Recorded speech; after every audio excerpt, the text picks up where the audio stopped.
Hey everyone, Tom here, and today we're going to take a look at how to get your D14 mounted and ready for use. So first thing we're going to need to do is locate our mounting bracket. It should be attached to the unit inside the box with every new D14. Once you've located it, go ahead and remove it and find a spot on any wall or sturdy surface to mount the unit. Now the spot that you choose should be higher than the level of your concentrate tank. That will prevent any sort of siphoning of your concentrate once the unit is up and running. So now that we've selected a nice spot on our wall, we're going to go ahead and mount the unit. We're going to do that by using 1/4-inch bolts or screws in this eyelet marker on the bracket.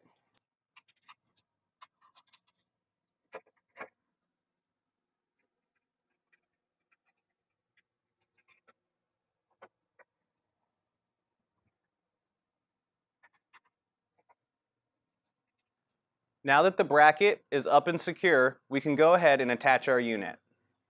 Now quickly, before we attach the unit to the bracket, we're going to want to locate on the lower housing the arrow indicating the flow for the unit. Now this arrow should be facing the same direction as the flow of water through your system.